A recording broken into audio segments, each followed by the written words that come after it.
Yeya reaches out with a wrinkled, trembling hand and places a white stone next to a cluster of Min's black stones. He could have placed it anywhere on the board, but he chose the worst possible option. He's making it look like he's trying to capture my cluster. It's not convincing. He wants me to win.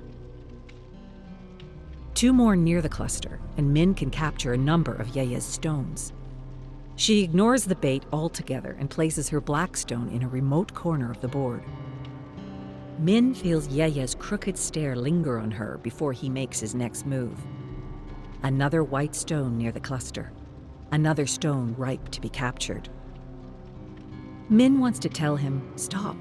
I am 11 years old. I'm not a baby. I want to earn it." The sun is setting over the crowded street. This will probably be the last game before Father comes downstairs and gets her. An afternoon of losing game after game to the best Wei-Chi player Min has ever known. Min ignores the cluster again, places another useless stone. Yeya ignores her actions, another offering near the cluster. The angry thoughts return. She sits there, drumming her fingers on the table, feeling the coarse stone scratch against her fingertips. Min has paid the price many times over for disrespecting her father, for talking back, ignoring his orders, being unkind. She feels like a freak for thinking respect has to be earned. But she has never been unkind to Yeya, not once. She plants a stone on the edge of the cluster, playing the game the way he wants. Yeya's frown curls into the slightest smile. He adds another stone to the offering. When the sun is gone behind the buildings, and Min tallies her first ever win against her Yeya, Father steps out from the apartment building like clockwork. He watches, arms crossed, and Yeya gives Min a loving pat on the head. Happy birthday, Min Min.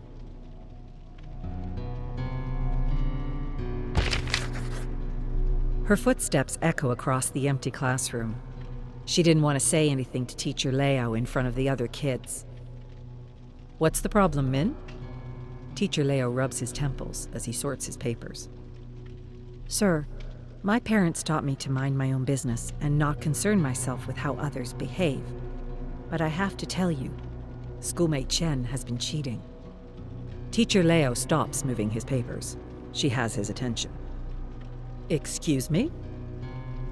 "Chen paid an older student for the answers to the last exam. I think he's been doing it for a while. That's why his grades are so high." Teacher Leo scoffs, shakes his head. "What is the matter, sir?" "I suppose you cheat as well, Min." A chill crosses her heart. "I've never cheated, sir." "No? Your grades are even better than Chen's. How do you explain that?" It's like talking to an alien. "Because I study, sir. I work hard." Teacher Leo is standing now, putting his papers in his briefcase. "Look, the Gaokao is just a few years away. Every one of your classmates wants to do well. Their futures depend on it." "I don't think I understand what you're saying, sir." He rubs his temples again. "I'm saying your parents are right." The bell rings the hour. Min leaves, holding her books close, eager for the day that she will never have to go to school again.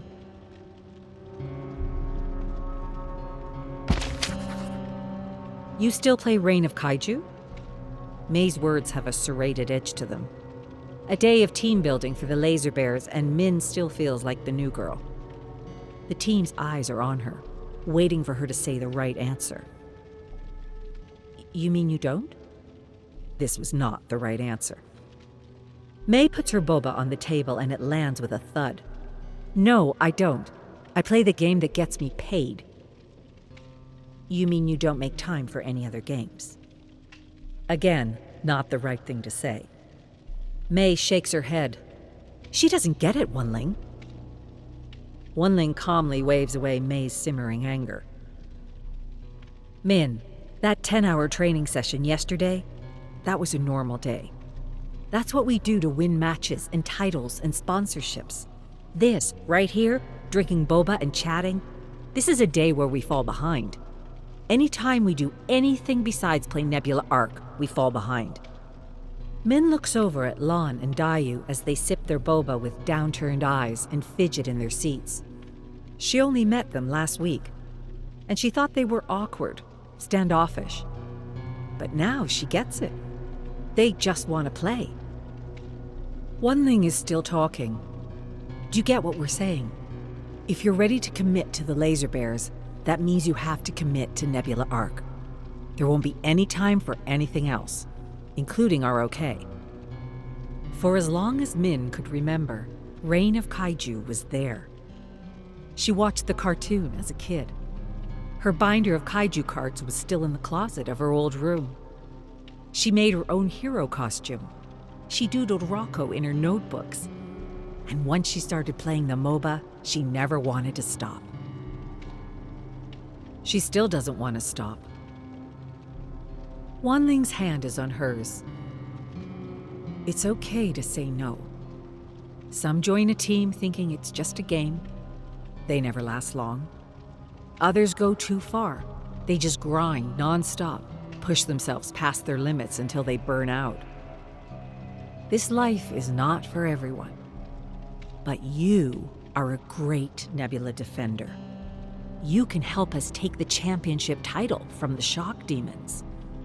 And we can set you up for life. Life. Min thinks about her parents, sitting in the same apartment for over 20 years.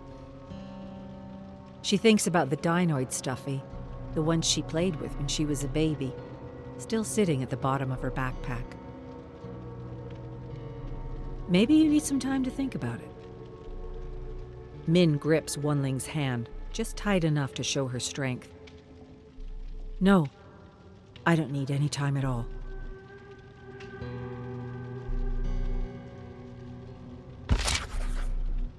Min turns her back to the casket as it is lowered into the ground. Her mother gives her hand a squeeze, and together they look up at the cloudless sky. She brought the game board with her when Yaya was admitted to the hospital. She knew it would be the last time they played. Beneath her jeans, she wore her Nebula Arc leggings. Min needed a little help from Shining Lion that day. His eyes barely open, his breathing ragged. He was still the best Wei Chi player she had ever met. He only made one mistake in between coughs that opened him up to defeat. But Min didn't take it. She made herself every bit as vulnerable as him and congratulated her Yeye when he won.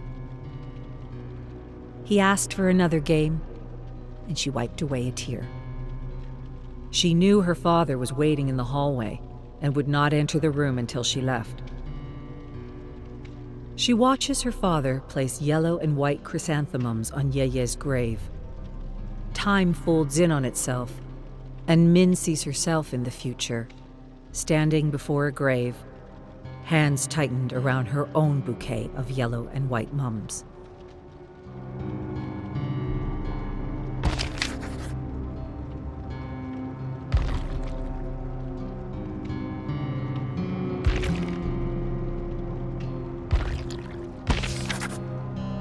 She never thought she'd see him standing at her door. Father, hi. He's holding a thick envelope with the home address written on it. Min's stomach sinks. This is not going to be the happy reunion she thought it would be. Do you know anything about this? Father drops the envelope at Min's feet, spilling a handful of banknotes. Min bends down to clean her father's mess. You wouldn't have accepted it if you knew it was from me. But we would accept an anonymous donation? We are not a charity. Everything okay? Wanling and the others are still eating breakfast. Min steps into the hallway and closes the door. Father's face is a taut sneer. Please, Father, take it. Let me help you. You'll need that money when you decide to grow up. You don't get it, do you? This is my job, and I'm good at it. I'm happy. You're lying. I can see it in your eyes. This life you're living doesn't make you happy, and it never will. All you're doing is... Min turns just as her door opens. Wunling and May are there, beaming smiles and outstretched hands. Good morning. Are you Mr. Feng? Min watches, stunned, as her friends introduce themselves and take turns shaking Father's hand. This can't be happening. May gives Min's shoulders a tight squeeze. We just wanted to let you know what a wonderful daughter you raised. I've never met anyone so dedicated or diligent or kind. Father opens his mouth to speak, but Wunling is quicker. Your daughter helped us become 3-time champions. When we win our next championship, we'll have the world record. I'm sure you're very proud. Please, come in. May is motioning to the door. We were just finishing breakfast. There's plenty left if you're hungry, and perhaps you'd like to see some of our awards. Min waits for her father to put them all in their place. He doesn't. His eyes are on her, and she knows he's waiting for her to invite him in. She'd never seen his eyes shine like this before. Would you like to come in?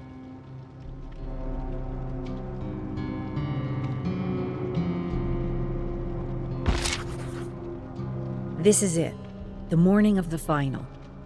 By the end of the day, I'll be holding my 4th trophy. The late nights will have been worth it. Maybe then the nightmares will stop. Blink. City traffic is the worst.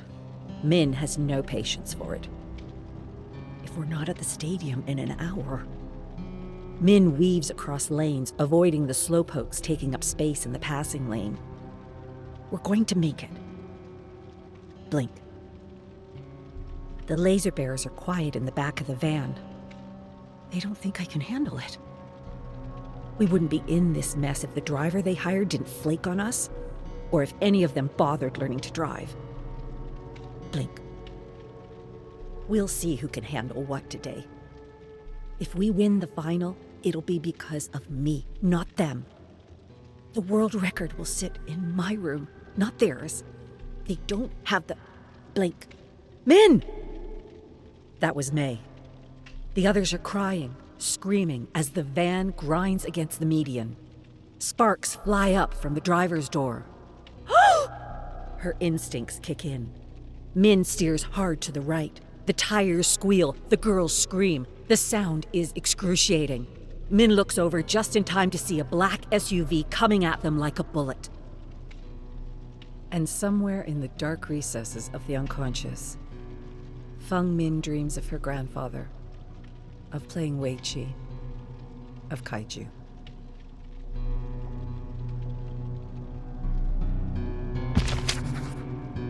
Min finishes her beer and leaves the counter.